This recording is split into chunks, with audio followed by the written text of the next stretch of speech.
Buenas tardes, Nico. Bienvenido. Buenas tardes, qué placer estar acá con ustedes en un casi símil océano, ¿no? Y encima en Barcelona, mi primera vez. Qué placer ¿Tu estar primera acá. vez en el Mediterráneo?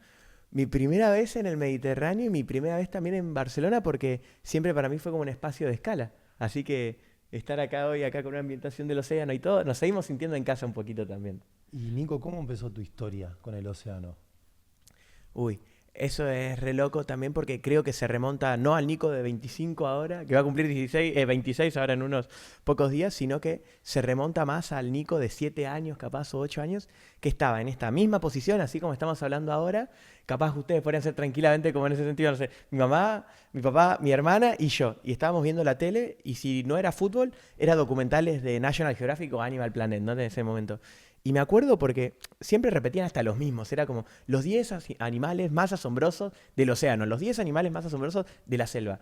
Y yo los veía, pero los veía algo así como que veamos ahora un documental de la Luna y digamos al astronauta, wow, qué increíble ir a la Luna, pero no sepamos ni por dónde empezar. O sea, si algún amigo tiene un traje de astronauta o si a dónde le puedo ir a tocar la puerta a la NASA para empezar un curso, o bueno, cómo me puedo acercar a la Luna. Es decir, no tenía un acercamiento realmente muy cercano al mar, en mi caso. Nací en provincia de Buenos Aires, en San Miguel, entonces nunca fue un sueño que dije, quiero ser fotógrafo submarino. No. Seguí por otro de mis sueños que en ese momento quedaba a la vuelta de mi casa y era una escuela de tenis en ese momento. Claro. Entonces ahí dije, bueno, quizás puedo empezar mi carrera como jugador, ¿no? Al principio era una colonia, me acuerdo, tipo solo para pasar el verano. Me terminó gustando tanto que de hecho le dediqué casi toda mi vida, de los 9 a los 18, se la dediqué al tenis a jugar, íbamos a jugar torneos afuera, Estados Unidos, íbamos a jugar torneos acá, estamos sponsoreados, estábamos en un buen ranking, como que todo ameritaba para ir en una linda dirección, psicólogo deportivo, personal trainer, o sea, todo lo que alguien soñaría en ese sentido. Pero después llega el famoso como, ¿qué vas a seguir, no? Llegan los 18, como un momento culmine, creo que para todos, porque mis amigos también lo sentían así, que es elegir qué vas a hacer por el resto de tu vida. Y a los 18 años. Y a los 18, ¿no? Como que esa pregunta te llega cuando terminás la escuela secundaria, la mayoría, ¿no? Y después te tenés que, como, profesionalizar en algo, como Claro. si eso fuera lo que te fueras a dedicar el resto de tu vida. O por lo menos yo a mí, así me lo habían impuesto un poco en la escuela, ¿no? Es, terminás la escuela, dedícate a algo, porque en el caso no te vas a quedar. Y a mí me abrumaba mucho porque la verdad que esa búsqueda no la tenía. O sea, en la escuela no tenés todas esas herramientas para realmente explotar todo tu potencial. Eh, y en ese sentido, entonces, cuando terminé la secundaria, realmente yo no sabía qué hacer. Y ahí entonces, en ese no saber qué hacer, me sentía muy frustrado de haber dejado el tenis. Vi un curso de creatividad e innovación. Y dije, solo porque lo leí, sonaba lindo. Y dije, wow, me voy a meter acá porque la verdad nada razonaba con lo que yo quería. Era muy malo en matemáticas, entonces le iba esquivando también a las matemáticas realmente. Y ahí me anoté en ese curso. Y en ese curso había un montón Perdón, de... ¿eras muy malo en matemáticas? Era el peor, o sea, Porque lo que la gente no sabe es que entraste al estudio, te paraste adelante del pizarrón sí, y soltaste una cuenta Einstein. matemática que ni nadie puede entender y dijiste, ok, aclaré esta duda. Entonces ahora era malo con las matemáticas, pero algo quedó. Te persiguen todavía. Sí, y me persiguen, sí, hasta en lo literal, también hasta el día de hoy. Profesora yo creo que me quiere matar en ese Claro, sentido. son Yo ellos. era de los que entraba a la clase y no, ya no, o sea, hice esfuerzo como primero, segundo y tercero, hice el esfuerzo por no llevármela y después me di cuenta que era un gasto de energía muy alto y estaba descuidando otras materias, entonces dije, a partir ya de tercero la dejo y no le dediqué ni un segundo a matemáticas y creo que me quedé en el teorema de Tales, no sé. Pero bueno, algo quedó y nosotros lo comprobamos hoy. Y bueno, entonces después la vida, en esos 18 y el curso de creatividad e innovación, uno de los disertantes y de los profesores que hablamos detrás de cámaras también, uno era Diego Golombek Ujú. en su momento. Para mí eran todas como figuras muy, como de repente yo tenía 18. Para la gente que no lo conoce a Diego, Claro, neurocientífico, o sea, de ese plano más, de aquellas cosas que no se ven. De hecho, trabaja mucho sobre los sueños, sobre la psiquis de las personas, pero en un plano justamente de lo que no tocamos, de lo que no percibimos. Y había muchos ejercicios como más espirituales en ese sentido. Y a mí, bueno, la verdad que me volaban la cabeza.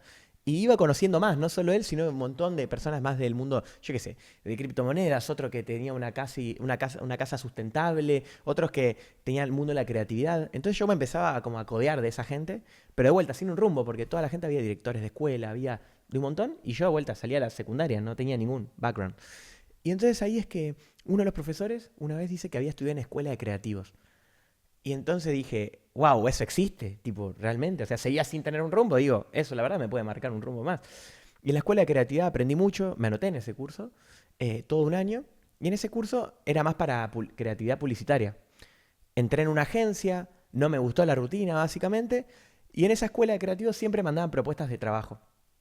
Y en esa escuela ahí están buscando un fotógrafo submarino que administre las redes sociales de una escuela de buceo y un proyecto de corales, de restauración de corales. Seleccionaban entre 1.500 personas a 3 para una entrevista. ¿Este proyecto dónde era? En Cozumel, Ok. enfrente de Playa del Carmen, en México. Una Lugar locura. de vuelta. Yo estaba en San Miguel mandando esta propuesta. Nunca había viajado más lejos que, capaz en ese sentido que, bueno, sí, pero tomar un avión solo a Bariloche, capaz, viste, ahí para el viaje de egresados, pero después, no. Y entonces realmente ya me abrumaba la idea de tomarme un avión solo e ir a un lugar que no conocía.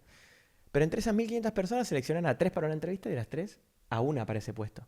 Yo de vuelta, estando en San Miguel, me parecía muy loca la idea de pensar, che, si me aceptan la semana que viene podría estar en un lugar completamente distinto al que estoy ahora, o sea, en San Miguel.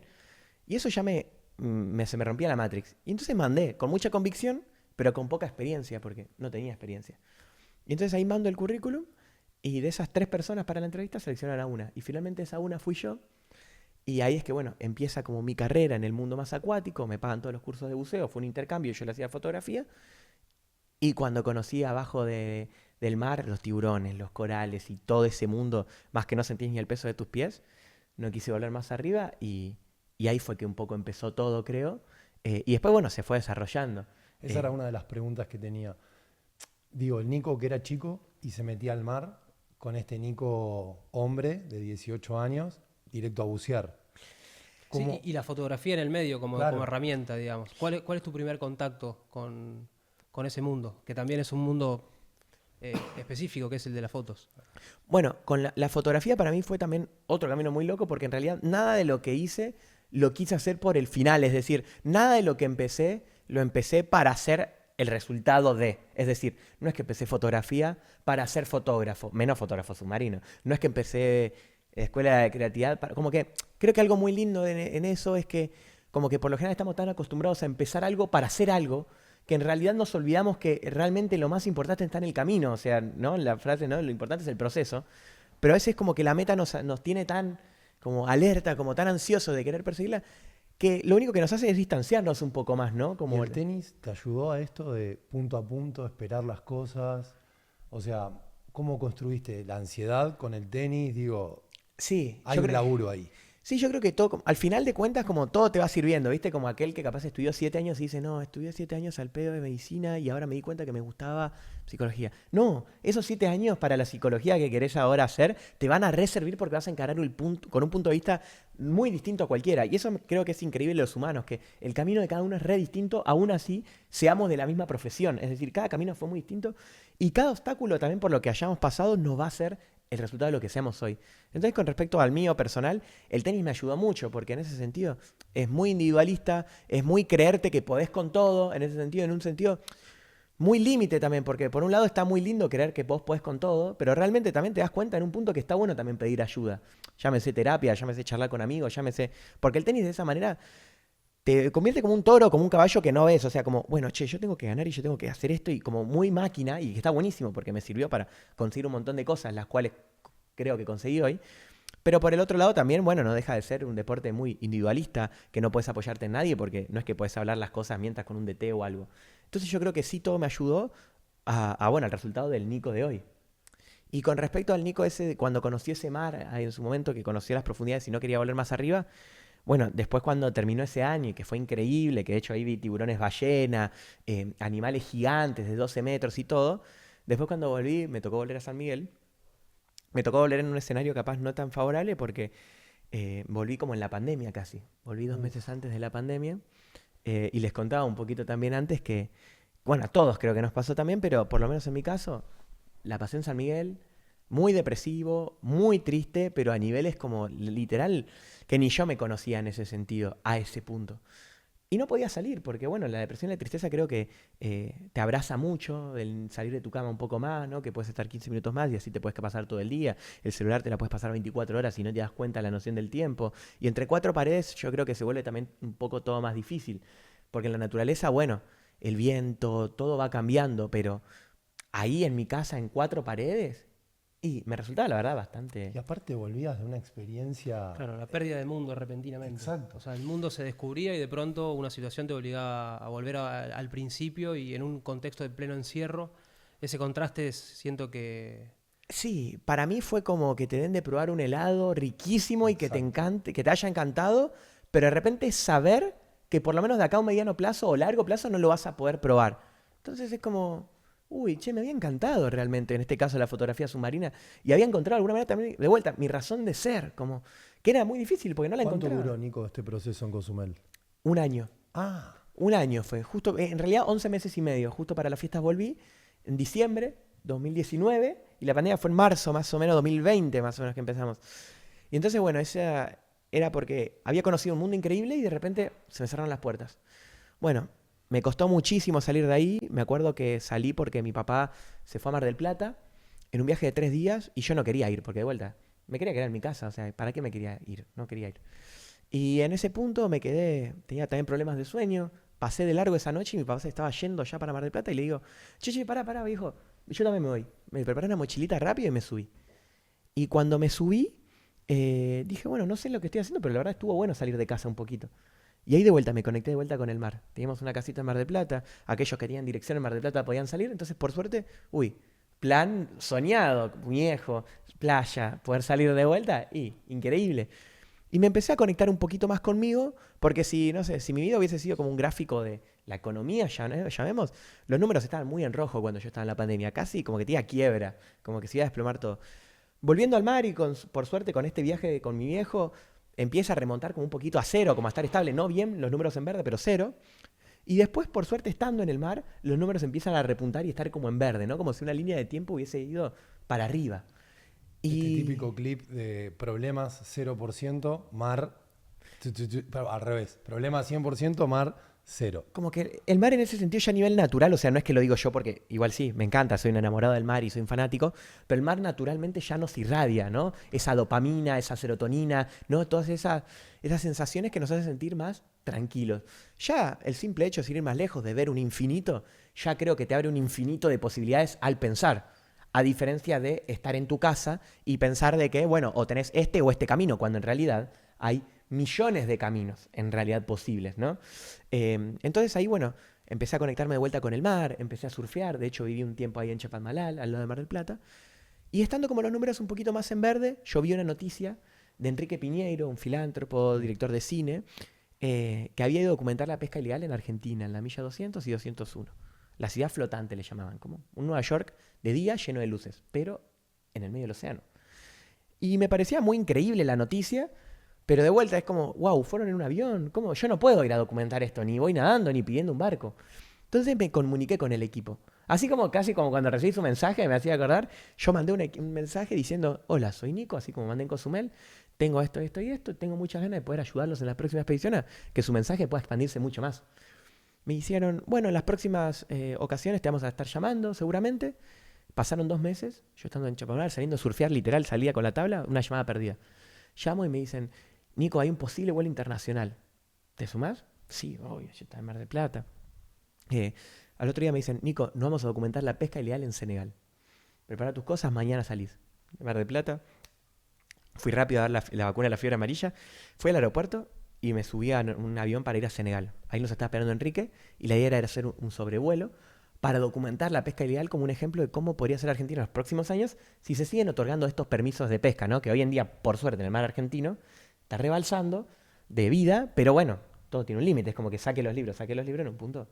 No va a haber más Chao. libros. Nico, para tomar dimensión de esta Manhattan marítima, ¿cuántos barcos hablas? ¿Cuántos son? Bueno, por ejemplo, si vos ves en una aplicación, Global Fishing Watch, marca como que supuestamente eso lo puedes ver en todo el mundo, que por eso es una aplicación para que veas específicamente cuántos barcos hay en cada región y para tenerlo controlado, marca como te diga un ejemplo, 20 barcos. Cuando en realidad, cuando ibas en vida real, el AIS y el respondedor lo tenían apagado, que es lo que marca su posición satelital, y podíamos estar hablando de que había casi 900 barcos, ¿entendés? Entonces como que la realidad o la teoría no era tan viable con la práctica de verlo con los propios ojos, porque de repente era muy distinto ver desde la costa y decir, bueno, sí hay 20, no está pasando nada, a de repente ir y ver que de repente hay un saqueo en tu casa. Es como, tener las cámaras de seguridad y que no veas nada, pero de repente cuando ibas estaban escondidos ahí a un costadito, ¿entendés? Sí, sí. Entonces como que fuimos allá, fue increíble, conocí personas increíbles en el medio, las cuales son hoy mis mentores, Joaquín Sánchez Marini, un corresponsal de guerra, gente, Enrique, ni que hablar. Y la segunda parte era ir a documentar la isla de plástico más grande del mundo entre Hawái y California. También otro sueño, no porque me encantaría ir a documentar, sino para ir a mostrarlo al mundo, porque en realidad no me encantaría ni ir a mostrarlo, me encantaría quedarme con las ballenas, pero hay un montón de problemas en el océano en ese sentido. Fuimos, había huracanes y ciclones, entonces cargamos combustible en Aruba y no logramos ir porque había una pared de nubes. El equipo se vuelve a Madrid y esto es como la línea de tiempo, como para que se entienda, Sí, ¿no? sí, sí. Estando en Aruba, cargamos combustible, el equipo se vuelve a Madrid y yo digo, bueno, déjenme acá en Aruba, como que si damos una vuelta y diga, bueno, a mí déjenme en la esquina, yo vuelvo caminando, quédense tranquilos. No es Pero un mal lugar para quedarse, ¿eh? no es un mal lugar para No. quedarse, para nada, pero de vuelta, en clima de pandemia, por suerte yo cuando me quedé, no era o sea, como era justo cuando se había abierto. Lo que pasó es que después se venía lo peor porque yo me quedé una semana para bucear, digo, me quedé una semana, después me vuelvo a San Miguel. Esa semana pasó justo el cierre de frontera, el segundo cierre de frontera del COVID, y ahí me quedé varado 8 meses. O sea, un viaje que era de 7 días, se terminó en 8 meses, la billetera me la habían robado en Senegal a mí, o sea, venía no tener efectivo, ni tarjeta, ni documento, ni nada. Por suerte la gente de Aruba me ayudó muchísimo porque reconoció mi trabajo como por suerte. Y estando ahí por suerte como de vuelta, conectado al mar siempre me pasaron cosas muy lindas. Y estando ahí me llega a un contacto de National Geographic, en realidad primero de Disney, como para ser embajador de la marca, lanzamientos de películas. O sea, vamos más despacio, porque siento que naturalizamos como ese tipo de contactos, llamados, mensajes, lo que sea. Y por ahí, para una persona que está viendo esto desde su casa o donde sea que lo esté viendo, ya que lo comentes de esa forma es chocante. O sea, quiero que expliques cómo se dan esos intercambios, cómo llegás o cómo llegan en cada uno de los casos, digamos. Bueno, por ejemplo, ese en o antes incluso, yo qué sé, en Cozumel, o llámese Dino, llámese National Geographic, o después Naciones Unidas, todo como que se fue dando como una estrategia, pero de vuelta, muy sigilosa, no diciendo como, uy, quiero llegar, porque en realidad sí, yo desde que empecé la fotografía submarina, mi sueño máximo era ser explorador de National Geographic. Ahora, sabía que en lo inmediato no lo iba a lograr. Entonces yo creo que todo, meterme un poco más en el proceso y no estar tan desaforado por la meta, me ayudó a que eso después llegue solo. ¿Viste el famoso, las cosas llegan solas? Sí, bueno, pero a veces la ansiedad también te come porque a veces capaz estuviste trabajando por un montón de tiempo y no llega el resultado que esperaste. Bueno, ahí yo creo que me ayudó mucho como más la estrategia de, en mi Instagram, la idea era, si por lo menos veían por 6 o 5 segundos la gente, llámese National Geographic, llámese una marca o cualquiera, si lo veían 5 segundos que digan, wow, este chico tiene que jugar para nuestro equipo, básicamente. Esa era mi estrategia. Pero realmente no le mandaba correo a nadie, no es que le decía, señor Nachio, ¿cómo? Acá están mis fotos, no. Pero en redes era como eso.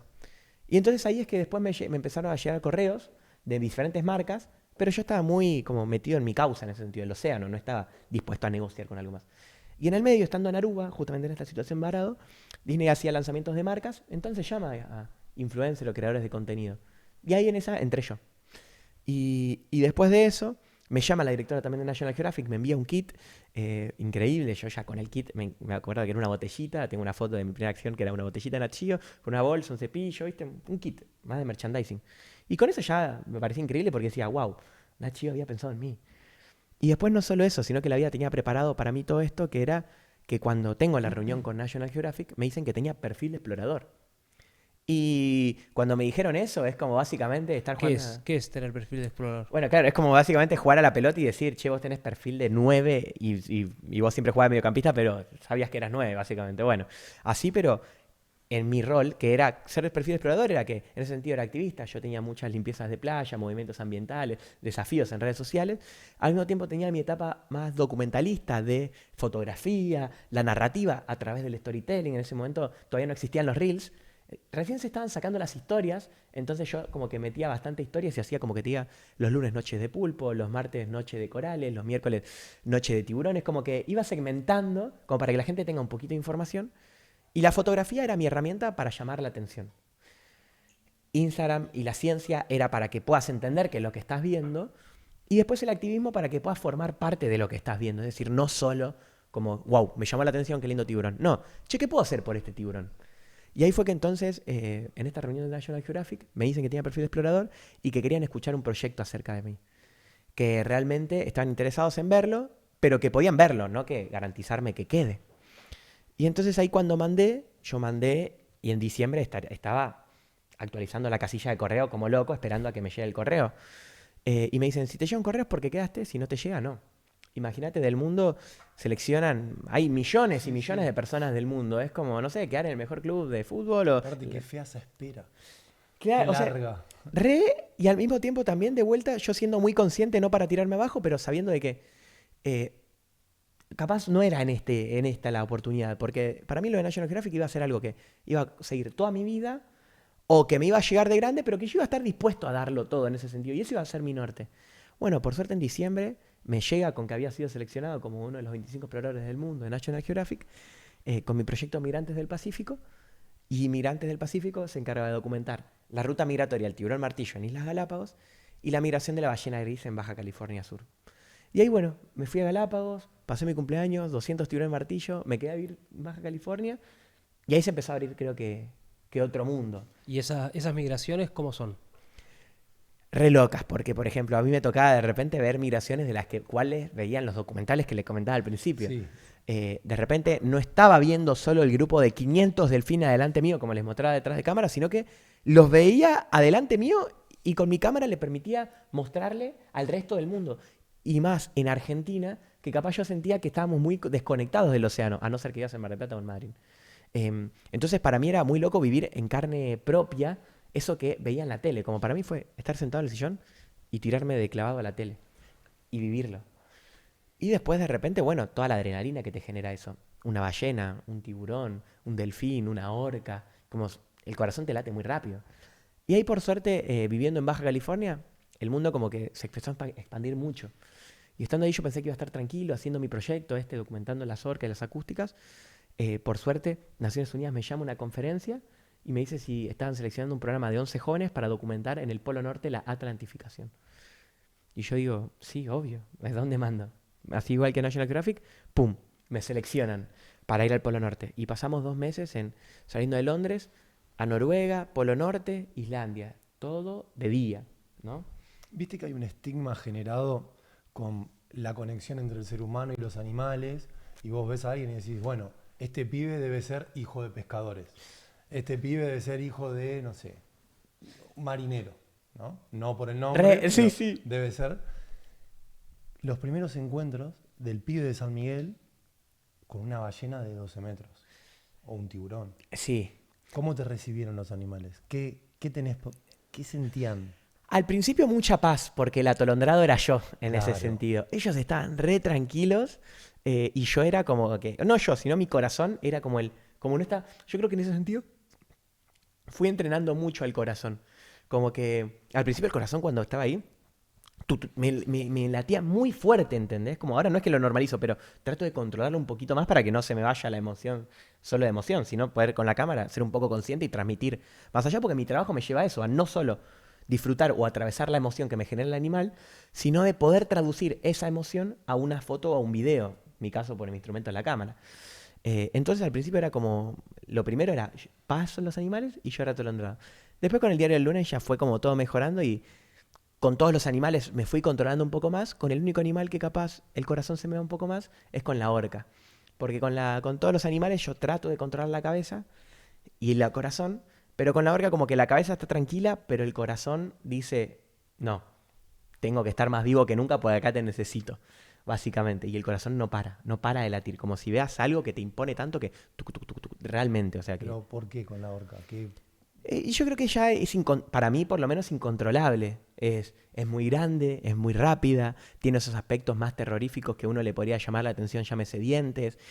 La mirada hace mucho contacto visual a diferencia de otros animales. Entonces como todo tiene la capacidad como de razonar hasta cierto punto. ¿Cómo sería? Y es un delfín, es el delfín más grande de hecho. O sea, los delfines, viste, ya son uno de los más inteligentes del reino animal. Sí. Ni que hablar el delfín más grande en ese sentido. O sea, es como un delfín, pero más grande todavía, básicamente. Más grande en cualidades, más grande en velocidad, más grande en capacidad de razonar y más grande en capacidad de vuelta, esto no lo sé, pero yo pienso más grande en capacidad de sentir también. Porque tiene más estímulos, tiene más órganos sensoriales para poder recibir toda esa información. De hecho, los animales, ahí abajo, se forman 100% por instinto. No como nosotros que cuando nos tiramos ya pensamos que nos va a comer. Eso no lo piensan. Ellos piensan, ¿esto es una amenaza o son amigos? ¿Esto van a hacerme algún daño para mi familia o realmente quieren investigar? Y Nico, piensan, sienten, vibran.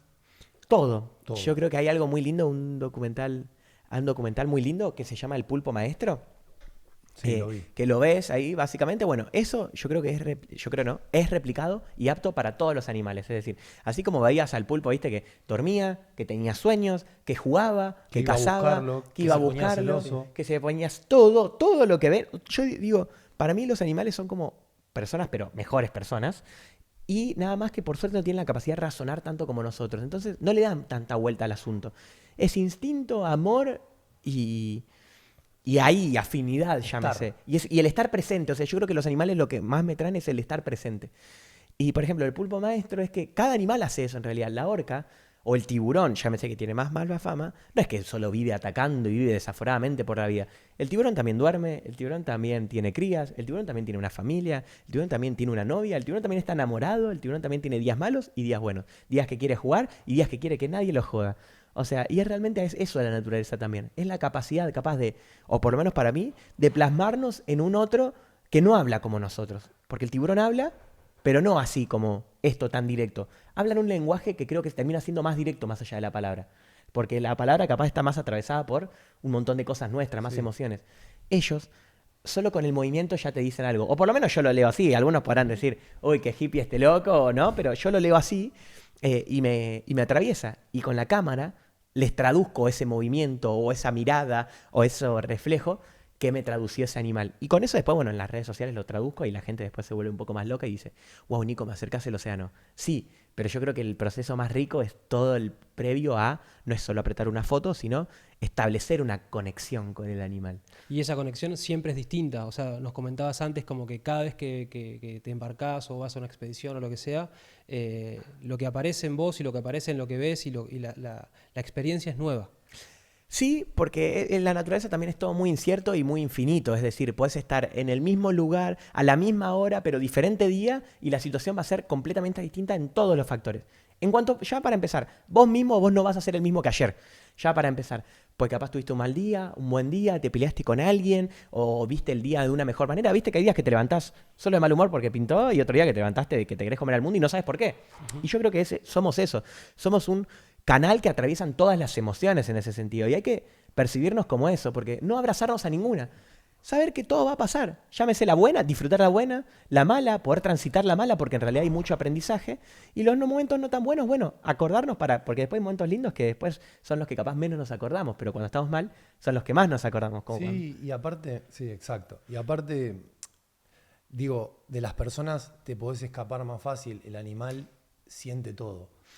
No sé si abajo del mar justamente olores, pero ¿cómo estás vos ese día? Sí. Es que ahí entra la vibración, digamos. Bueno, viste que hablábamos que el sonido abajo del agua viaja 4 veces más rápido que arriba, que acá en la tierra, básicamente. Y ahí yo creo que, o por lo menos de vuelta, todo lo hablo en mi experiencia, pero el sonido acá, o por lo menos como yo lo entiendo, entra mucho por la oreja, ¿no? Porque estamos muy acostumbrados allá directamente como establecer un lazo de, bueno, yo hablo, vos escuchás por la oreja, o sea, como emisor-receptor. Abajo del agua, lo que me parece re loco es que, o por lo menos yo, obviamente sí escucho por la oreja, pero primero escucho por el corazón, porque vibra. El sonido es vibración y viaja 4 veces más rápido, entonces esa vibración primero te llega al pecho, no te llega al oído. Después te llega el sonido, es una fracción mínima de segundo, ¿no? Pero, por ejemplo, en una ballena escuchás la ballena y no es solo el sonido que te aturde, sino realmente cómo vibra el corazón, o sea, una caja como que como la sentís realmente acá. Y eso yo creo que sí o sí te transmite algo, no sabés qué, pero que después justamente con mi cámara, creo que después lo que me sirve es poder acordarme de esa situación y poder bajar esa información a una escala un poquito más tranquila que ahí, en el momento, Claro. porque en el momento la vivo con la emoción, con la adrenalina, con el miedo. No dejo de ser una persona que tiene miedo, no es que viene un tiburón y wow, No pasa nada, no pasa un nada. cacho de madera. No, sí, siento adrenalina, siento ciertos miedos, pero también al conocer un poco más el entorno es como cuando manejamos. Bueno, al principio tenés miedo de manejar. Después no es que canchereás, pero un poquito ya te acostumbras más. Bueno, lo mismo ahí abajo. Pasás más horas, conoces más sus movimientos, conoces más tus movimientos, conoces más tu respiración. Que abajo del agua es re lindo porque mientras más conozcas tu respiración, mejor va a ser el encuentro que vayas a tener porque va a ser mejor tu flotabilidad. Es decir, si mantienes la respiración, vas para arriba. Si soltás mucho la respiración, vas para abajo. Entonces la idea es mantenerte siempre en un constante, como para estar equilibrado con vos, con tus emociones, con tu flotabilidad y con el animal. Si no, es como que yo te quiera conocer y...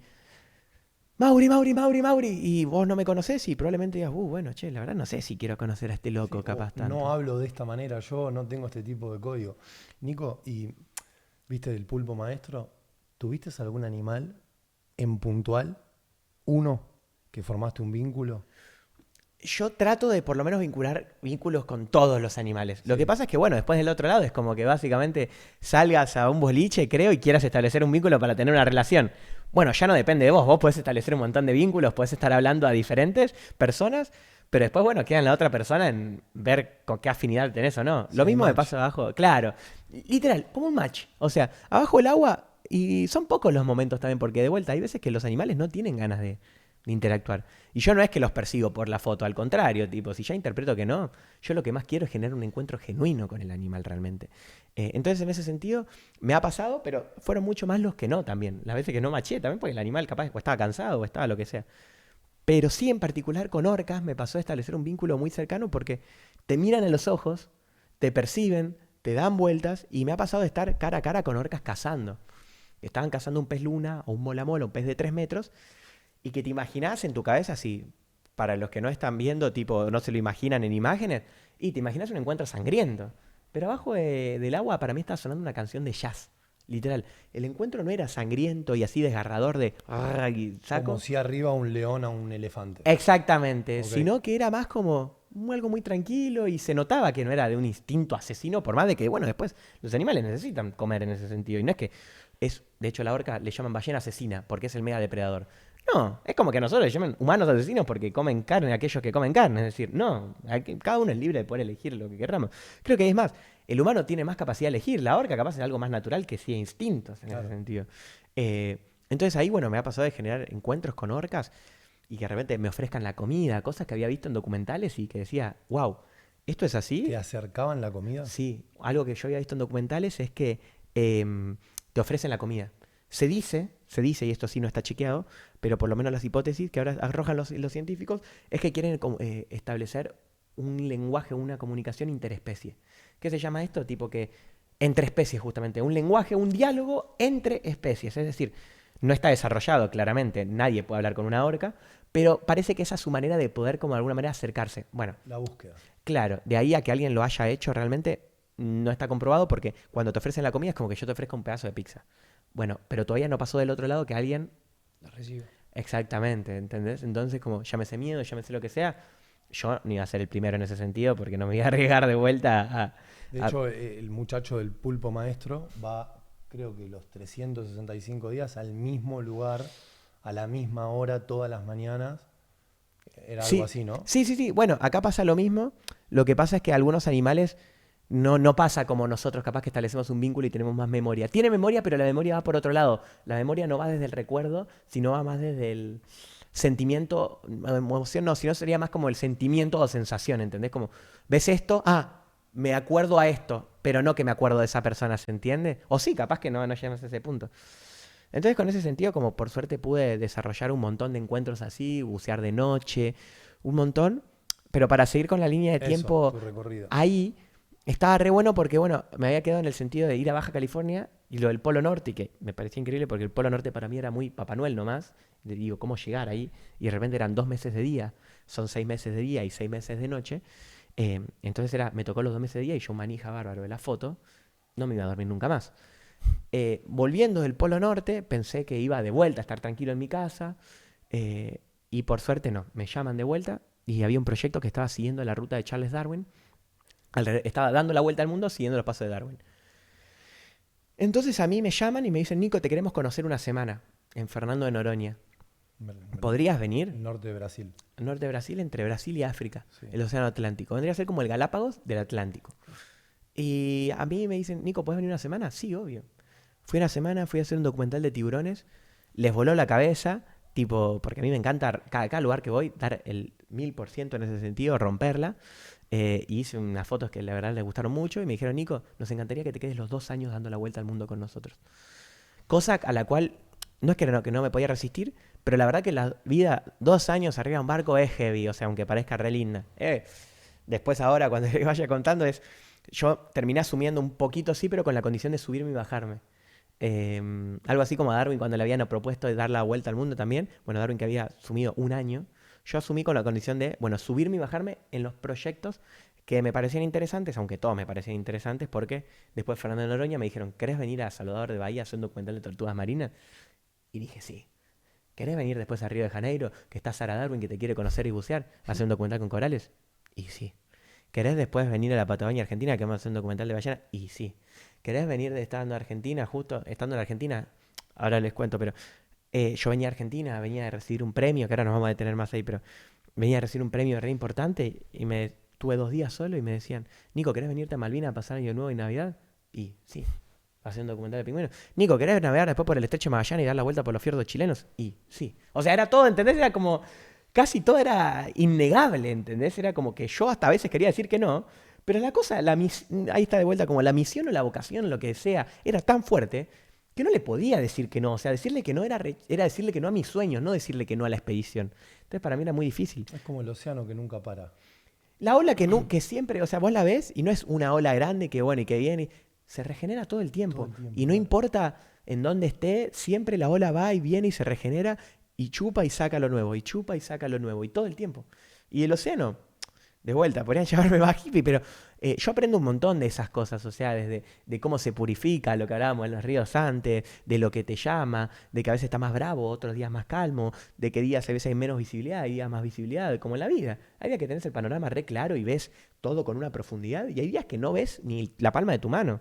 Y en el océano pasa eso, porque vas al mismo lugar y hay días que tenés 100 metros de visibilidad, y el otro día capaz podés estirar tu mano y ni vértela. Entonces yo creo que tiene muchas analogías con la vida y para el día a día me lo traigo un montón al océano. Yo creo que, o trato, de vuelta, hasta donde soy consciente. Después tengo mis días malos, estoy de mal humor, soy una persona que se enoja, que llora, que tiene sus momentos lindos, que tiene sus momentos feos, que tiene ira, que no dejo de ser una persona normal. No es que tengo la vida feliz en ese sentido.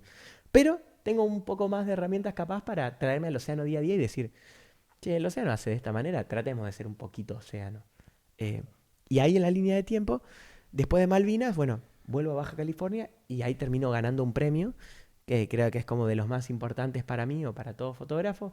Yo había aplicado para el Environmental Photographer of the Year, que es el mejor fotógrafo de naturaleza del mundo, y bueno, había mandado mi propuesta, de vuelta siendo consciente de que podía o no quedar, y por suerte en diciembre quedo seleccionado.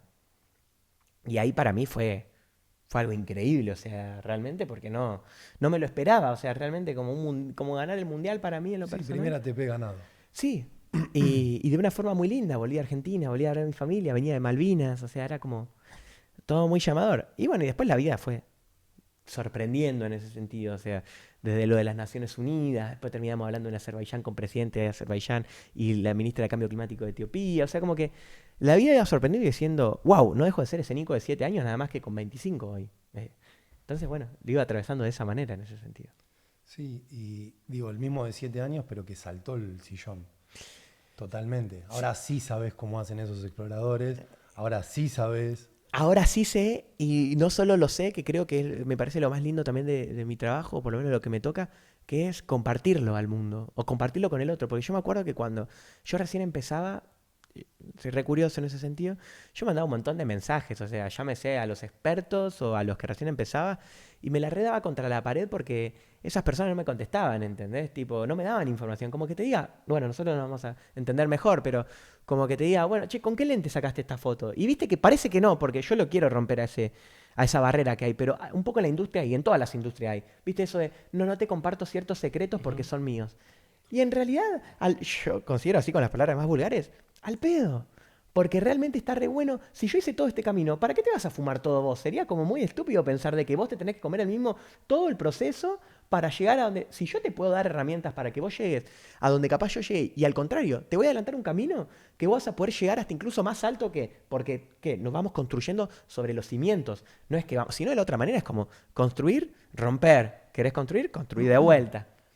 Y creo que está... Y aplica para todas las industrias, ¿no? Como compartir los conocimientos Y mismo con la industria de la ciencia, ponele, ¿no? Que era algo que pasaba mucho antes, que era, bueno, nos encanta hablar con palabras técnicas y que entendamos los científicos. No, capaz de repente llegan personas para poder traducir eso y que, como que la música la hagan solo los músicos para los músicos. No, la música, de hecho, la hace la música para la gente. Lo mismo, Bueno, la en ciencia. ese sentido, ¿qué opinión te merece lo que acaba de pasar con el CONICET y la aventura al fondo del mar reciente en Argentina particularmente? Y a nivel personal me encantó, a nivel Argentina me encantó todavía más y a nivel mundo todavía más, porque es de vuelta, es poner los ojos de vuelta en el sur, a nivel geográfico siempre los ojos están puestos al norte, llámese Estados Unidos, llámese Rusia, llámese estas grandes potencias, ¿no? Que estamos acostumbrados a que todo el tiempo los ojos estén ahí. Bueno, che, mirá lo que pasa en Argentina, mirá qué interesante, mirá qué rico que es el fondo marino y no solo eso, sino que a nivel historia, el fondo del océano es de lo menos explorado en la historia. Sí. Ujú. Tenemos más información de la Luna que del fondo del océano. Entonces creo que ahí tenemos un territorio todavía por explorar y al ser tan virgen y remoto, tenemos la posibilidad de descubrirlo para conservarlo. Y no como en otro momento que te diga, bueno, conocí este bosque para talarlo. No, al contrario, conozcamos este bosque para poder conservarlo y que se pueda expandir mucho más la vida animal. Bueno, en este sentido la vida acuática a nivel Argentina, y me encanta porque de repente eh, era como, tenían 5.000 visualizaciones, 10.000 visualizaciones en otras partes del mundo y la gente es tan fanática en Argentina, llámese para todo, que por suerte para el océano se puso por 1 o 2 semanas o lo que duró la expedición, todos estaban, 60.000. claro, 60.000, 100.000 personas sentadas viendo desde donde sea, de escuelas, de trabajo, en la sala del hospital, estaban viendo el fondo del océano. Entonces yo creo que es eso, es acercar eso que estamos tan distantes en nuestro día a día, porque la realidad es que es una estrella culona. ¿Cuándo la vemos? A lo sumo si alguna gente va al acuario o en algún documental, pero realmente en la vida cotidiana estamos más acostumbrados a estar el 75% de nuestra vida en 4 paredes, o sea, la realidad. El 25% restante es lo que disfrutamos un poco ¿Sabés más. qué me quedó adentro picando? Que esto de responderle a los que recién están arrancando, yo tengo que dar fe de que Nico lo incorporó muy bien, porque una de las cosas que te preguntamos cuando nos conocimos era, Nico, con tanto estímulo externo, propuestas que tenés, ¿por qué nos diste bola a nosotros? ¿Qué te unió? Su energía nos respondió Nico. O sea, y creo que ahora entiendo de dónde viene esta necesidad de ayudar, de... Y al mismo tiempo también, hoy le mostraba también a Tommy antes lo del Ikigai, que es un concepto re lindo para mí, que lo aprendí en la escuela de creativos. El Ikigai es tu razón de ser. Y el Ikigai mezcla, en realidad son 3 círculos que se entrelazan. Es decir, y es como que, ahora no me lo acuerdo bien, pero es como básicamente en lo que amás. Con lo que sos bueno. Con lo que te pueden pagar. 4 eran. Por lo que el mundo necesita.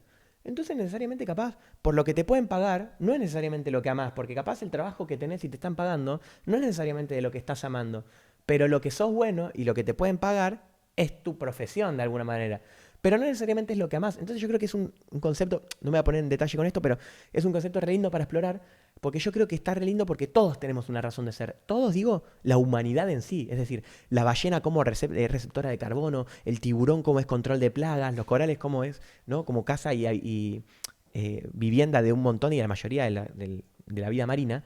Bueno, la humanidad yo creo que también tiene un sentido en la vida. Lo que pasa es ¿Y que la tortuga? la tortuga... Uy, me mataste, pero se lo podríamos preguntar más a un científico, pero tuve mucho con tortugas, pero por ejemplo, las tortugas más a nivel más mítico, te podría decir, por ejemplo, cuando están naciendo, me tocó ver así nacimientos de tortugas que salen, se guían por la luz de la luna. Apa. Qué hermoso, porque salen justamente cuando la luz de la luna los guía. Ahora, ¿qué pasa? Cuando el humano interfirió, hay luces también atrás de la playa y van en el sentido contrario. Y las tortugas terminan yendo a la ruta en vez de al mar y terminan muriendo. Entonces es algo como también muy loco como el humano empieza a interferir en este proceso natural y no empieza a ser ya solo, wow, entre nosotros una problemática, llámese contaminación por plásticos o lo que sea, sino que realmente empieza a alterar el mundo en el que vivimos. Empieza a interferir hasta en nuestra cadena alimenticia, aquellos que se alimentan de pescado, ya está estudiado, que comemos el tamaño de una tarjeta de crédito por semana, es decir, 0,4 gramos. Es alarmante en ese sentido, ya se encontró en placentas, es decir, estamos yendo en una dirección errónea, pero por suerte la naturaleza nos da mucho para recordarnos que todavía hay esperanza. Bien. Sí, pero al mismo tiempo quizás se olvida demasiado pronto que en realidad al alterar, digamos, esos circuitos naturales está alterando las posibilidades de su propia supervivencia, digamos. Y quizá esa conexión sin el conocimiento necesario, sin la información necesaria, sin personas como vos o el CONICET que hagan el trabajo que hacen, nunca llega a ser una síntesis. En el debate público, por lo menos, más allá de la creciente concientización que puede haber al respecto. Sí, o sea, y ahí también creo que tenemos un rol fundamental, como, y ahí creo que no se abstiene nadie. O sea, viste como que ya no es creo que solo tarea de activistas cuidar el océano. Creo que es tarea de todos en ese sentido, ya empezar, porque todo empieza desde casa, o sea, llámese los valores, llámese todo lo que aprendemos y también nuestras acciones. Es decir, desde que arrancamos y elegimos qué consumir, qué comer, qué tirar, qué todo, o sea, qué cepillo de dientes usar, qué envase utilizar, si descartable, optar por lo descartable, optar por algo. Sí, obviamente es una fiaca a veces un poco más lo sustentable, pero realmente después nos va a dar esa conciencia que nos va a dejar más tranquilos. No necesitas una botella que dure 500 años en el planeta. Si ni siquiera no vas a tomar por 500 años, ni siquiera vos vas a tomar, ni siquiera vos vas a vivir 500 años, ¿entendés? Y la tomás por 15 minutos. Entonces, ser conscientes hasta donde podamos, porque el humano no es racional, pero hasta donde podamos por lo menos de elegir esas acciones y por lo menos empezar por lo más mínimo. Bueno, ¿cómo podemos empezar por casa? Bueno, separando residuos, haciendo compost, eligiendo por opciones libres de plástico. ¿A qué te referís cuando decís que el humano no es racional? Y que en nuestro día a día, o sea, incluso yo que sé, hasta yo que tengo cierta información, por momentos nos come la emoción. Es decir, en nuestra día a día y en nuestra vorágine, por más que intentemos y tengamos la capacidad de razonar, muchas veces nos come otro tipo de emociones en ese sentido. No todo lo que elegimos es 100% racional. De hecho, no, es inconsciente el gran porcentaje. No soy psicólogo, pero de repente un gran porcentaje de las decisiones. ¿Cuántas decisiones tomamos por día? ¿5.000? 6.000 más capaz, ¿no? Desde elegimos, ¿me levanto o no de la cama? ¿Me cepillo o no los dientes? ¿Me baño ahora o un ratito después? ¿Desayuno ahora o después? ¿Hago esto? O sea, como que tomamos un montón. ¿Muevo el pie ahora o después? Mil, o sea, yo creo que hasta más, me quedo corto. 20.000 decisiones por día debemos tomar. Bueno, inconscientemente.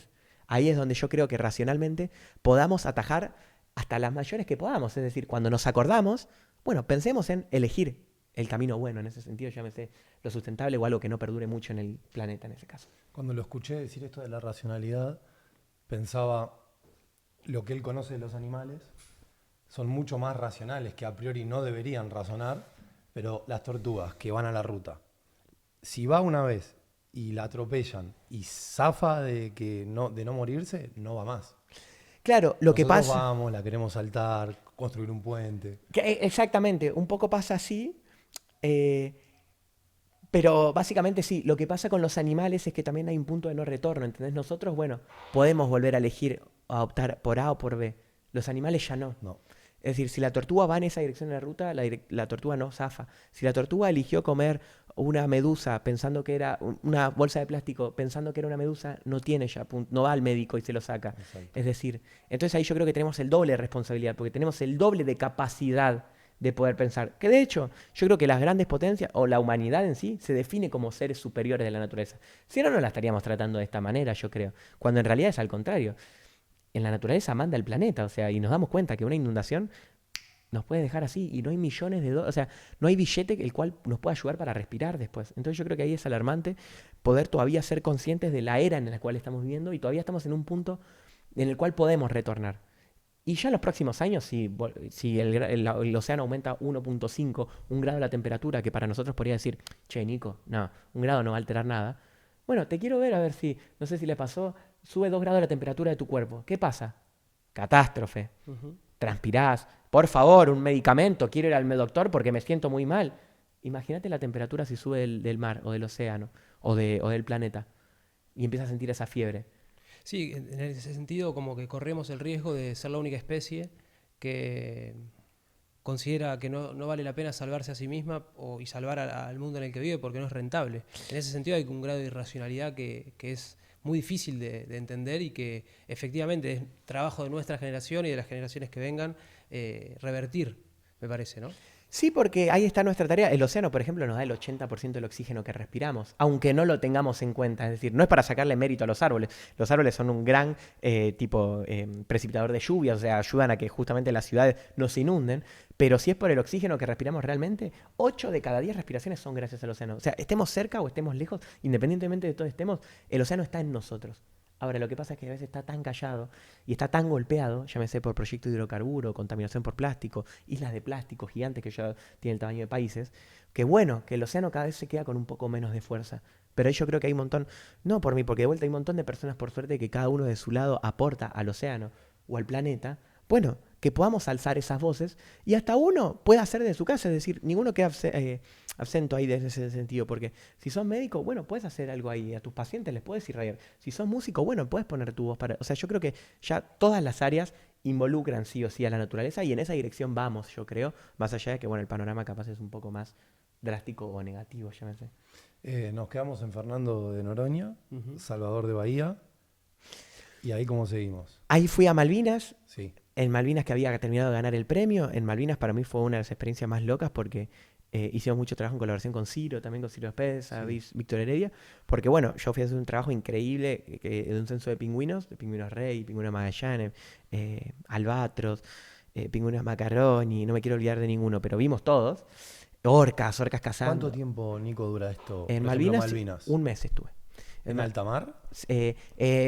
entre bajar y subir, o sea, estuvimos como Ok. dando la vuelta alrededor de todo Malvina, Isla Gran Malvina, todas las islas, Puerto Argentino, absolutamente todas las islas, que son como 600, pero estuvimos como pasando y bajando como en las que veíamos que había más vida.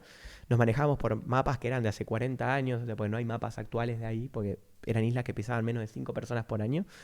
Pero lo más loco que me parecía era que yo veía pingüinos y veía colonias de 5000 pingüinos, o sea, fotos que yo estoy con la cámara y atrás hay 5000 pingüinos, ¿viste? Que se las mostraba. Sí. Bueno, me pasaba que capaz me corría 10 metros de ahí y veía todas las balas o los restos de proyectiles que habían sido utilizados en la guerra del 82 y que como argentino no me quedaba fuera de esa historia porque no me podía, y era muy duro también para mí, para no quedarme de alguna manera como con un mensaje ya impuesto y un mensaje que ya creo que ya nos distanció tanto como es la guerra, como es las bombas, como son los tiros, como son...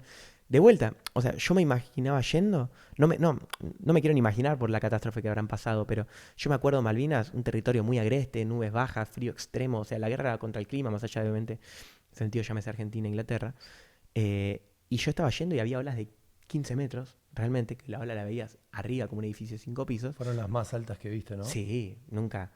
Y era Navidad, Año Nuevo. Festejamos Navidad el 4 de enero porque el barco iba así. La ola te comía, o sea, era un barco grande, 55 metros, y la ola la veías allá arriba. Y yo pensaba que me iba a morir, o sea, tipo, todo el tiempo en mi vida creo que pasé por esa etapa de la muerte casi siempre. Y entonces estábamos en Malvinas, de repente veía, me imaginaba cómo con esas olas gigantes y ellos en peores condiciones realmente, porque yo estaba con equipos y todo, y en una posición privilegiada, porque estaba yendo de alguna manera a hacer un trabajo de investigación, ellos iban, no sabían ni dónde se estaban metiendo, realmente por mala suerte, y pibes de mi edad también, y en condiciones muy deplorables. Entonces yo me ponía en los pies y yo ya tenía frío, yo ya me estaba me enfermando y estaba en una situación privilegiada, no me quería imaginar ellos. Estaban los restos de las balas, todo, y las gilets, todo, y te remontaba a ese momento y decías, wow, pero el otro lado quería mostrar algo que una, y que la naturaleza es lo que nos une, la naturaleza en sí, las aves, todo, no tiene banderas. El albatros cuando migra de Argentina a Malvinas no le sellan el pasaporte, no le interesa si es Argentina o si es de Inglaterra. La naturaleza es porque es, y gracias a eso nos da es muy egocéntrico pensar de que nos da la naturaleza a nosotros, porque en realidad la naturaleza da, no le da a nadie, da. Pues el albatros hace su tarea, la ballena hace su tarea, y todos hacen su tarea no por alguien, sino porque saben que de esa manera el mundo sigue funcionando. Si se extingue un tipo de ballena, si se extingue un tipo de coral, sería muy drástico, no es que solo desaparece. Realmente podría alterar la cadena y podría hacer un desastre realmente en todo el planeta. Sí, ¿no? Y de hecho, estos pingüinos pisan los restos de aquella guerra y pisan la historia. Y siguen. Y, Pisan la historia y siguen. y siguen, y también en lo más literal de la guerra, o sea, obviamente que bueno, fueron muchas vidas y las cuales conmemoramos siempre y lamento demasiado, siempre. He hablado con un montón de excombatientes ahí porque muchos no volvieron después de la guerra. El hecho de que los animales siempre están ahí Y en la guerra también hubo un montón de animales en ese sentido, pero que ni se cuenta porque estamos lejos de poder razonar en ese sentido. Pero imagínate todas esas bombas, todos esos químicos, todo lo que alteró la contaminación acústica que habrá generado para ballenas, para pingüinos, para animales y todo el desastre que generó. Y que por suerte hoy en día Malvinas, bueno, renace. Es como un símbolo también de esperanza entre tanto caos, porque todo entre tanto clima tan devastador y entre tantas bombas, los pingüinos, los albatros, todos los animales se la rebancaban y seguían haciendo su esfuerzo para poder seguir y permanecer ahí. Y no solo por ellos, sino para que sus colonias y sus próximas generaciones también puedan volver a ese suelo. Bien, bien, bien, bien. Sí, no, es como todo muy loco y cómo la vida también me fue llevando a eso, ¿no? Nico, y puntualmente en Malvinas, las ballenas, ¿no? Que es lo que fuiste a ver. ¿Podés contarnos un poco qué es lo que van a hacer en ese momento del año? Bueno, ahí lo que es muy loco porque después, si bien todos los animales tienen como sus etapas, llámese reproductivas, su etapa de migración, en la naturaleza a mí me gusta pensar que todo el tiempo el escenario es impredecible. Porque es como que te diga, yo te acepto un vaso de agua. Sí. Es impredecible porque yo te puedo decir, bueno, esta no es temporada de ballenas. Y justo aparece una. Lo que tiene la naturaleza es que es incierta. Es decir, no sabes qué puede pasar, pero ahí yo me acuerdo de una cacería muy puntual, que era una cacería de orcas siguiendo toninas overas, que son como unos delfines blancos y negros, como una orquita chiquita. Y de repente vos veías, estos delfines ya eran rapidísimos y las orcas eran todavía más rápidas y de repente se perseguían a una velocidad que decías, estoy viviendo un documental. Y entre medio, olas gigantes. Ni que hablar también la primera sensación de ver tierra firme en Malvinas, o sea, como que todos los animales ahí saben por qué están ahí. La colonia más grande del mundo de albatros está ahí, de 1 millón de albatros, es decir, todos están ahí por algo. Lo único que siempre hacen un poco de ruido son los humanos al final. ¿Y Nico sabe dónde está Nico ahora? Mm. Lo vamos averiguando. Nico ahora está en un momento en el cual, que hablaba también un montón, que creo que está increíble, que es el primer momento en el cual paro un poco como la pelota por primera vez un poco más en mi vida. Siempre fui muy como mucho de hacer, hacer, hacer. Aunque igual si el que lo ve afuera dice, no paraste de hacer nada, pero para mí sí, o sea, me regulo un poco más en el sentido, no es que me regulo, sino que no es que ya solo trato de ser del mejor en mi trabajo, ya me sé lo que es mejor para uno, ¿no? No hablo del mejor en general, sino de no ser el mejor en mi trabajo, sino también ser el mejor en otras cosas. El mejor en un mejor hijo, un mejor hermano, un mejor amigo, una mejor persona, o un mejor deportista, ¿por qué no? Un mejor fotógrafo, o sea, como que ser un mejor Nico en ese sentido. Y eso me lo instauro cada día, por más de que, bueno, de vuelta a veces no dejo de pasar por frustraciones, días que estoy enojado y no puedo pasar esa barrera de enojo, días que estoy más cansado y no quiero pensar en nada, días que quiero juntarme con mis amigos y jugar a la Play.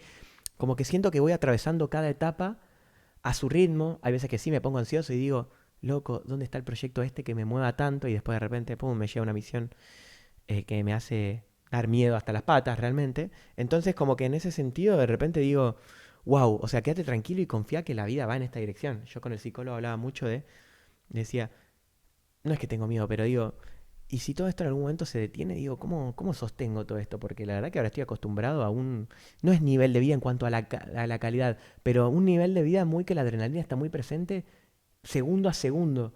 Y que no dependo, pero que necesito eso constantemente y cada vez más. Entonces eso es un punto en el cual el hoy no es para siempre, soy consciente. Pero bueno, después es como, tenés que pensar en hoy. El hoy no es para siempre, pero el siempre no es. No es ahora tampoco. Entonces es como, bueno, recordate que el presente es ahora, disfrutar los amigos, disfrutar más del tiempo y disfrutar la vida. Porque después en ese sentido la vida pasa en un segundo y te fuiste y ni te enteraste. Pero en ese sentido sí está bueno poder irse liviano, de corazón, de alma y haberlo dicho todo. Haber dado ese último abrazo, haber dado ese último beso, haber dicho ese último te amo, haber sacado esa última foto en mi caso. No quedarse con las ganas de nada por más de que a veces nos tapa, ¿viste? Sí. El orgullo, ¿no? Esa como cosa que decís, no, me lo guardo. No, mi viejo decía, las peleas o cualquier cosa duran 2 minutos. Y no importa qué. O sea, realmente, porque no importa qué. O sea, porque el amor realmente va a salvar al mundo y en los sentidos más infinitos, realmente vamos a salvarnos si nos amamos a nosotros mismos y podemos amar a un otro. Pues si no nos amamos a nosotros mismos, menos vamos a amar a un otro. Y si no nos amamos a nosotros mismos, no vamos a poder amar a la naturaleza tampoco porque no sabemos ni cómo amarnos ni cuidarnos a nosotros mismos. Entonces, mientras tanto, no amemos a nosotros para poder cuidar a un otro, no vamos a poder cuidar la naturaleza en ese sentido. Estaba pensando exactamente en eso, ¿no? Tanto que le das al mundo con tus expediciones, con tu búsqueda, un poco me doy a mí. Necesito darme a mí, ser un mejor hijo, un mejor hermano, Sí, porque te la cositas das. que quedaron claro, Si no te la das contra la claro. pared, en ese sentido yo sentí en un momento que No estaba tenías como más pisando el para. acelerador y como que sí, está yendo re rápido, pero pasado de revoluciones. Y que está buenísimo porque ese sentido como una mentalidad más Cristiano Ronaldo se podría llamar, como en el sentido de lo quiero, lo hago. Y voy a ser una bestia para hacer eso. Está bien, en algunos casos creo que aplica y está buenísimo como en ese sentido romperse el lomo para poder llegar a ciertas cosas. Pero después también está bueno cuidarse en el medio, como entender el límite. Cada uno se sabrá conocer a uno. Yo me voy conociendo cada día, o sea, la verdad que no me conozco ni hoy, pero en el fondo del océano me voy conociendo un poco más, pero de vuelta, saber cuándo sí y cuándo no, cuándo es sano y cuándo no. Está buenísimo romperse, pero tener un límite, porque la salud mental también es re importante. Hablarlo con amigos, ir a terapia, hablarlo con los animales, hablarlo con el océano, hablarlo con lo que cada uno haga en su día a día en ese sentido, ¿no? No sé quién también para decirlo, pero creo que es muy lindo también de vuelta irnos de este mundo con algo como libres, livianos. Y no solo irnos de este mundo, sino estar en este mundo Ahí también va. livianos nos va a servir para poder estar en el día a día mucho más livianos y ver las cosas de otra manera, porque si yo creo que cualquiera, de vuelta hasta yo, vemos nuestro día desde afuera, parecemos que vamos a vivir 1000 años en la Tierra, o sea, como...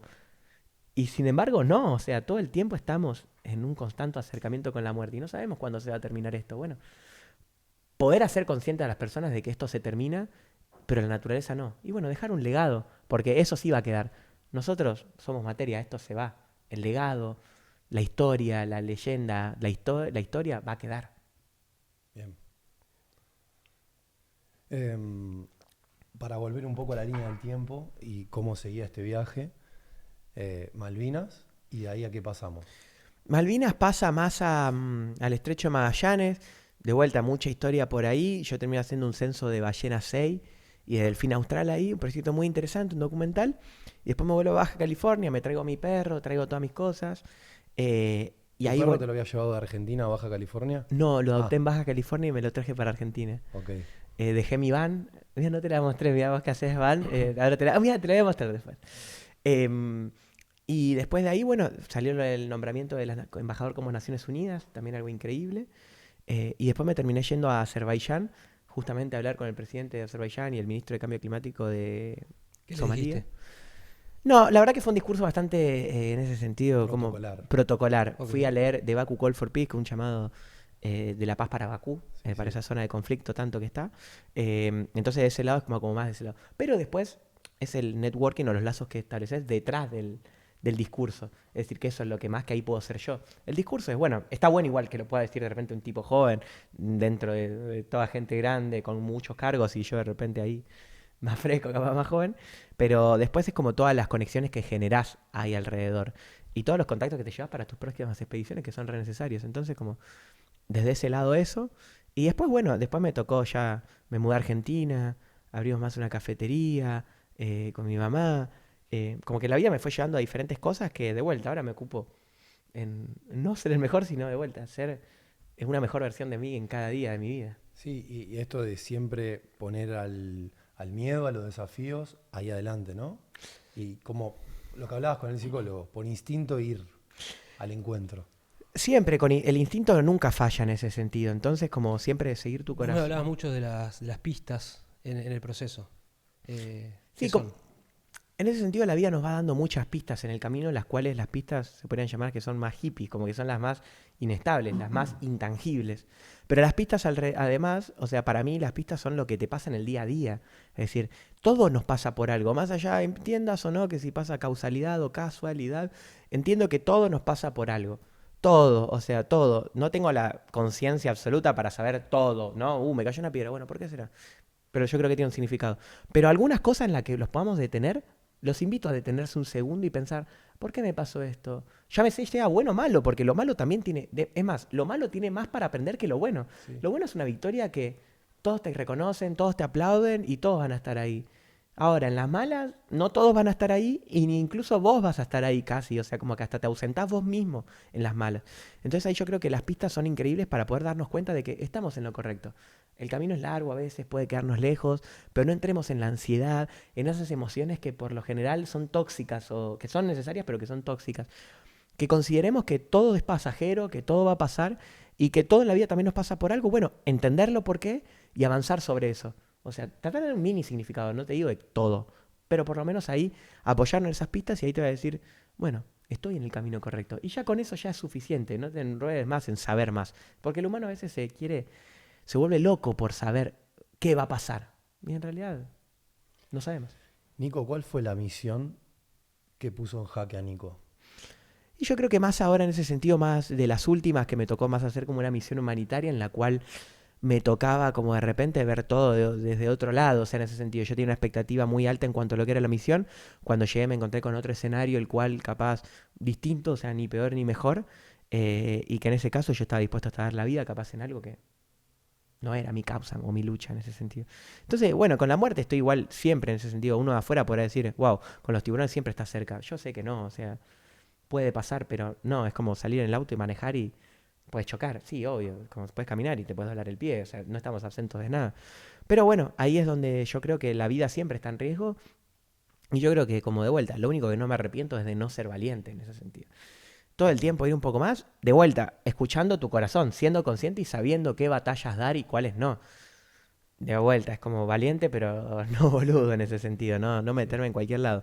Entonces ahí como que por eso, de vuelta, la naturaleza siempre me responde de esa manera. No por meterme de lleno, porque no tengo la intención, pero de la misión humanitaria hablás de esto del tema de Gaza, de llegar allá. Y lo primero que se me aparece es, claro, Nico venía diseñado o venía diseñando su vida con animales, con ballenas, con tiburones, y nos chocamos contra los humanos en su máximo exponente y capaz... Sí, o sea, lo que pasa con el ser humano es que también es un poco más sucia la lucha ahí en ese sentido, porque la naturaleza en ese sentido yo la interpreto como más pura. Ahí va. Entre humanos, viste, a veces es un poco más sucio hasta el diálogo, o sea, pues está interpretado más en esta máxima potencia. Entonces, bueno, yo creo que sé dónde está mi lucha, sé dónde está mi camino, sé dónde está y volver a las bases. No quiere decir de que al contrario le pifié al ir. No, al contrario, aprendí mucho, me llevó mucho aprendizaje y me lo llevo a las otras expediciones también. Entonces, bueno, que hará aprender todo el tiempo de lo bueno y de lo malo en ese sentido. Claro, perfecto. Y esto, ¿no? Que decís entre los humanos, claro, las ballenas del Polo Norte se comunican de la misma manera con las ballenas de las Malvinas y ahí no hay idioma, no hay barrera idiomática, nada. Desde ahí la pureza, digo, de esos tremendos bichos. Sí, o sea, ellos saben cómo comunicarse, saben a dónde moverse y no necesitan ni GPS, ni palabras, ni nada. Entonces, yo creo que muchas de las respuestas de nuestro día a día Sí, están en la naturaleza. por eso lo traigo. Si tuvieras que recomendarle a una persona que siente que su vínculo con la naturaleza, que en realidad puede ser demasiado cerca, o sea, puede producirse fácilmente, pero quizá una persona piensa que no, que se necesita ir al mar, a la montaña, a la selva, lo que sea, para reconstruir eso.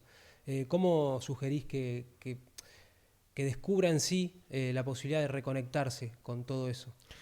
Yo creo que ir a lo más básico en ese sentido, salir al patio de tu casa, ir a la plaza de tu barrio, ir a donde vayas de vacaciones, o sea, poder acercarnos a la naturaleza de cualquier modo, o sea, porque tampoco no es que invito a la gente a que vaya al mar como yo, porque entiendo también las posibilidades, pero la naturaleza es muy amplia en ese sentido, la naturaleza es el aire, la naturaleza es el viento, la naturaleza es el oxígeno, la naturaleza es la tierra, la naturaleza está ahí, está entre nosotros siempre, está en un árbol, está en el aire cuando salís al balcón, estás en la ciudad. Entonces yo invito a conectarse desde ahí, desde el punto más cercano que tengas a la naturaleza. Y el punto más cercano, ningún castillo se construyó poniendo 1000 juntos, se construyó castillo, ladrillo a ladrillo en ese sentido. La naturaleza es lo mismo, para construir un camino más vinculado a la naturaleza, bueno, empezar a vincularnos por lo más chiquito y después nos va a llegar hasta lo más grande. Sí, y hay un llamado, ¿no? Y hay que estar abierto a ese llamado, porque este chico de San Miguel, con 500 kilómetros de distancia con el mar, jamás le hubiese ocurrido estar buceando. Entonces, abrirse. Abrirse y eso te va a dar la respuesta a la vida, básicamente, creo. Bien. Sabes, Nico, que primero, muchísimas gracias, de verdad, por tomarte el tiempo, por estar con nosotros, por escucharnos, por aconsejarnos, por abrirnos la cabeza, transmitirnos toda la alegría que tenés. Y saber cómo querés cerrar esta nota con unas palabritas, con... No, agradecerles a ustedes también por ser más allá de este espacio también un espacio de contención, un espacio hermoso también para poder disfrutar, o sea, más allá porque detrás de cámara hemos pasado también momentos re lindos en ese sentido, así que agradecerles por todo eso. Y después más para la gente que está viendo, bueno, de vuelta, volver a nuestras bases y repensar el mundo en el que vivimos, pensar en un mundo si queremos vivir con la naturaleza o si queremos seguir viviendo de la naturaleza. O sea, seguir viviendo de la naturaleza incluiría hacer extractivismo, o sea, sacar, o sea, es como vivir de algo, sería sacar todo el tiempo. Vivir con es acompañarlo, es entenderlo, es interpretarlo. Bueno, yo invito a capaz a empezar a pensar en un mundo que empezamos a vivir con la naturaleza. Y eso lo construimos en nuestro día a día. Entonces yo creo que ahí... Sí, que sería como entender que en realidad, por ejemplo, Nico no es quien está salvando el océano, sino que al fin y al cabo el océano es quien en última instancia salvó a Nico. Sin lugar a dudas, yo no salvo ni al planeta ni al mar. A fin de cuentas, también es una búsqueda muy personal que al final sí hago todo para poder proteger el océano, proteger tanto, pero también por lo que tanto nos da. Y en mi caso personal me da tanto que es imposible no protegerlo. Es decir, lo voy a defender a capa y escudo hasta que me muera porque realmente me dio tanto y me salvó de tanto. Llámese depresión, llámese angustia, llámese desamores, llámese victoria, llámese todo. Porque al océano vas y le cantás tu victoria y le contás tu mejor secreto hasta lo más oscuro, hasta lo más brillante. Entonces en ese sentido tengo mucho para agradecerle al océano también y los invito obviamente en ese caso a explorarlo un poquito y cada vez que tengan la posibilidad de ir al océano, bueno, capaz meterse un poquito al océano también. ¿Algo más? Nada más. Nico, Gracias. muchas gracias, Muchas de verdad. gracias. No, gracias a ustedes.